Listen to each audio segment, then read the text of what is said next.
Կախարդական թասը, հնդկական հեքիաթների մոտիվներով։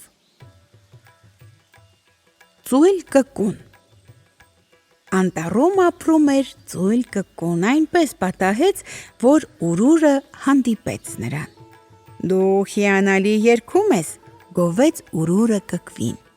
Ես պատրաստ եմ առավոտից մինչև իրիկուն լսելու քո երգը։ Շնորհակալ եմ բարի խոսքերիդ համար, ասաց կկուն գոհ և սկսեց կանչել. Կու, կու, կու, կու, կու, կու։ Սքանչելի ես երգում, սքանչելի, բացականչեց Ուրուրը։ Ախ, ուր էր թե համաձայնվեիր ապրել իմ բնում և թեկուզ երբեմն շոյեիր իմ լսողությունը քո աստվածային ձայնով։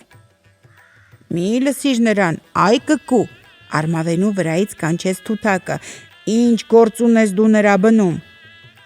Հիմար, բարկացավ Ուրուրը, նա նախանձում է, որ ես քեզ եմ հրավիրում իմ բնում ապրելու և ոչ թե իրեն։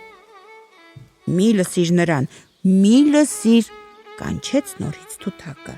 նա խաբելով կտանի իր բույնը և կուտի քեզ։ Ինչու ես այդպես ասում, վրդովվեց կկուն, շատ անգամ ես դու լսել իմ երգը և երբեք բարի խոսքեր չես ասել ինձ, իսկ Ուրուրը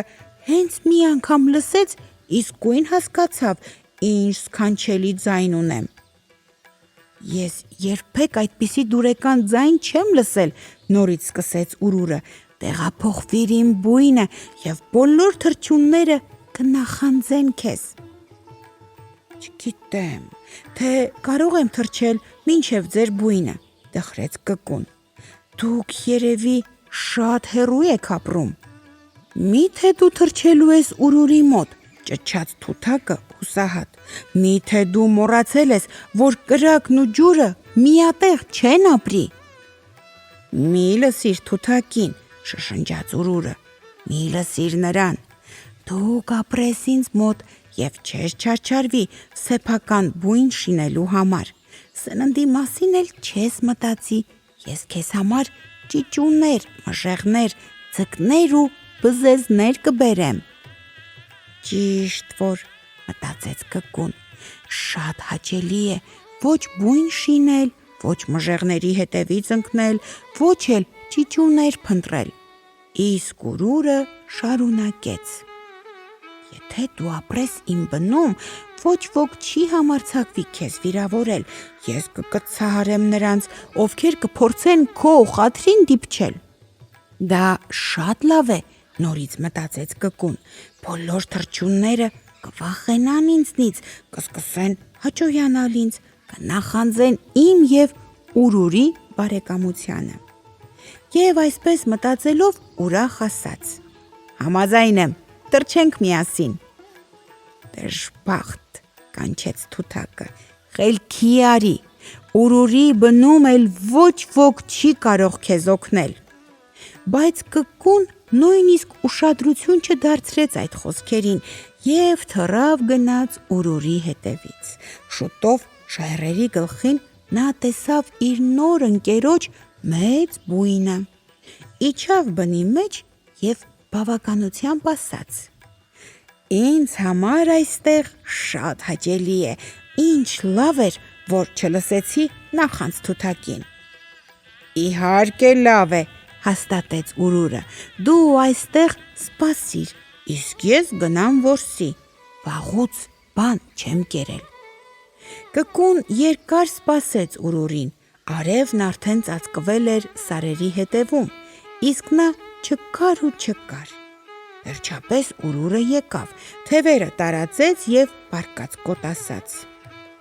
Ոչինչ չկարողացա որսալ, դու ես մեղավոր, որ ես ոչ մի բան չբռնեցի։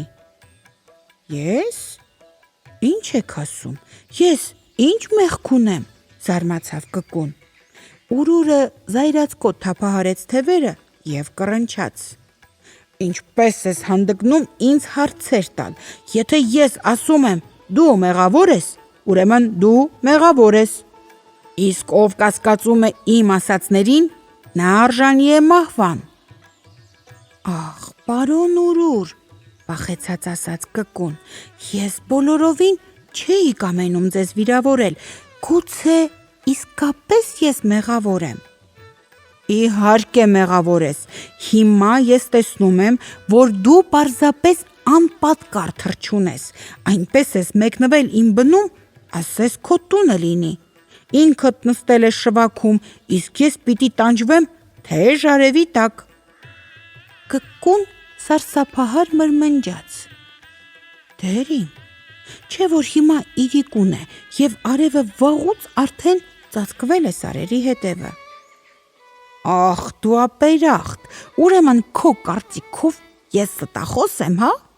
Այդպիսի վիրավորանքի համար ես ոչ ոքի չեմ ներել և քեզ էլ չեմ ների։ Եվ նա սպանեց կկվին ու կերավ։ Իմանալով կկվի մահվան մասին, Թութակը վշտահար գլուխ նորորեց ու ասաց. Շողոքորթության սովոր ծույլին ամեն ծառից ու ամեն թփից փորձանք կգա։